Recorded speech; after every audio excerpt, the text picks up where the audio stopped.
Hello दोस्तों, हिंदी जगत में आपको स्वागत है फिर से एक नए वीडियो में। इसमें हम सूरदास जी का एक पद निर्गुण कौन देश को बासी, इस पद की व्याख्या करेंगे और समझेंगे। तो चलिए शुरू करते हैं। पद है निर्गुण कौन देश को बासी, मधुकर कही समुझाए सौंदे, बुझती साँझ ना हंसी।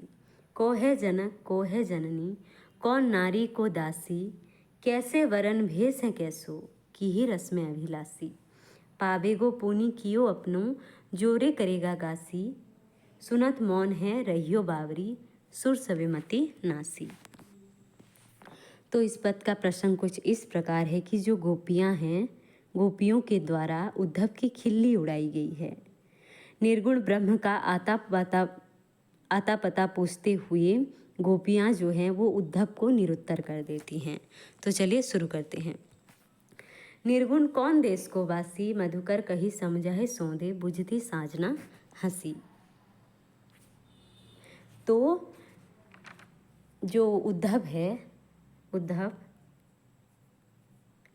उद्धव जो है वो गोपियों को निर्गुण ब्रह्म की उपासना करने के लिए कहता है। तो जो गोपियां हैं ऐसे ब्रह्म की उपासिकाएं हैं जो उनके लोक में रहते हैं, उन्हीं के समान रहते हैं, जिनके पिता भी होते हैं, माता भी हैं, स्त्री भी हैं, दासी भी हैं, उनका सुंदर वन भी है, वेशभूषा भी मनमोहक है और उनका जो स्वभाव भी सरस है। इसलिए वे उद्धव से पूछती हैं कि निर्गुण कौन देश को वासी, यानी कि जो तुम्हारे निर्गुण ब्रह्म हैं वो किस देश के रहने वाले हैं। हम तो जिसकी उपासना करते हैं वो हमारे बीच में ही रहते हैं। तो तुम बता दो कि जो तुम निर्गुण ब्रह्म के बारे में बता रहे हो वो कहाँ पर रहते हैं, किस देश में रहते हैं। मधुकर कही समुझाए सौंदे, बूझती साँझना हंसी। मधुकर यानी कि इसका अर्थ है भौरा, और यहाँ पर भौरा किसे कहा गया है, उद्धव को भौरा कहा गया है। तो गोपियाँ कह रही हैं कि हे मधुकर, हे उद्धव, हमको समझा दीजिए। कहीं समुझाए यानी कि हमें समझा दीजिए। सोहें, सोहें यानी कि सौगंध।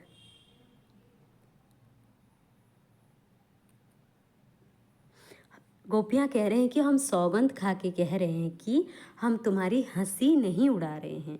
सच में हम जानना चाहते हैं निर्गुण ब्रह्म के बारे में, हम तुम्हारी हंसी मजाक नहीं कर रहे हैं। आगे है को है जनक। अभी पूछ रहे हैं कि को है जनक यानी कि उनके पिता कौन हैं। को है जननी, जननी यानी कि माता। कौन नारी, नारी यानी कि स्त्री, उनकी स्त्री कौन है। और को दासी यानी कि उनकी दासी कौन है। कैसे वरण भेष है कैसो, की ही रस में अभिलाषी, यानी कि उनका वर्ण कैसा है, रंग गोरा है या सावले हैं, वह दिखने में कैसे हैं। वेश है कैसो यानी कि उनका वेशभूषा कैसा है, वो रहते कैसे हैं। की ही रस में अभिलाषी, उन्हें कौन सी रस पसंद है, यानी कि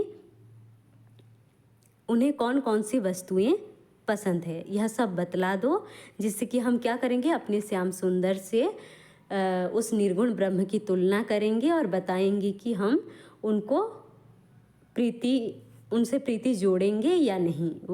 वे यानी कि निर्गुण ब्रह्म प्रीति करने के लिए योग्य हैं या नहीं हैं, हम उसके बाद ही बताएंगे। अगर तुम निर्गुण ब्रह्म के बारे में बता देते हो तो हम अपने श्याम सुंदर के साथ तुलना करेंगे और फिर बताएंगे कि हम तुम्हारे निर्गुण ब्रह्म के साथ प्रीति जोड़ सकते हैं या नहीं। आगे कहती हैं पावेगो पुनि कियो अपना, जोरे करेगो गासी, सुनत मौन है रहियो बावरी, सुर सवेमति नासी। यानी कि पावेगो पुनि क्यों अपना, वो उद्धव से कह रहे हैं कि अगर तुम हमसे छल करोगी तो अपना फल खुद ही भुगतोगी। पावेगो पुनि क्यों अपना, अगर तुम हमसे छल करोगे तो जोरे करेगा गासी, यानी कि अगर हमारे साथ छल कपट करोगे तो अपना फल खुद ही भुगतोगी। सुनत मौन है रहियो बावरी, सुर सवेमति नासी। यानी कि गोपियों की बात सुनकर जो उद्धव थे वो मौन हो जाते हैं और उनके जितने भी सारे ज्ञान थी वो सब नष्ट हो जाती है। कब, जब गोपियों की बात सुनते हैं, निर्गुण ब्रह्म के बारे में पूछती हैं और उसके बाद अपनी श्याम सुंदर के बारे में बताते हैं, तो जो उद्धव थे वो मौन हो जाते हैं। गोपियों की जो चतुरता भरी बातें थी उसको उद्धव सुनकर चुप रह जाते हैं और उनकी जो सारी तर्क बुद्धि थी, यानी कि उद्धव की जितनी भी सारी तर्क बुद्धि थी वो सब नष्ट हो जाती है। इसकी व्याख्या है, उद्धव हमारे प्रश्नों को समझकर उत्तर दो। हम सपर पूर्वक कहती हैं कि हम सचमुच जानना चाहती हैं, हंसी नहीं करते हैं। वो कहते हैं कि हम तुम्हारी हंसी मजाक नहीं करना चाहती हैं। तुम्हारे निर्गुण ब्रह्म किस भूमि भाग का निवासी है, यानी कि कहाँ पर रहते हैं, उनके माता पिता कौन हैं, उनकी पत्नी कौन है, उनकी दासी का नाम क्या है, उनका रंग रूप कैसा है, वेशभूषा कैसा है, उनकी रुचियों के विषय में बताओ। उसके बाद ही हम श्याम सुंदर से तुलना करेंगे और उसके बाद ही बताएंगे कि तुम्हारे निर्गुण ब्रह्म से प्रीति जोड़ने योग्य हैं या नहीं हैं। यदि हमसे छल करोगी तो अपने किए का फल भुगतोगी। गोपियों की उद्धव दिग्मूढ़ से होकर चुप रह गए। उनकी चतुरता से भरी व्यंग्योक्तियाँ सुनकर सारी तर्क बुद्धि जो है वो नष्ट हो जाती है।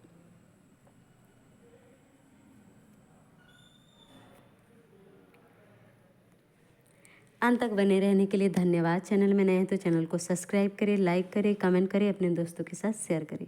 मिलते हैं अगले वीडियो में।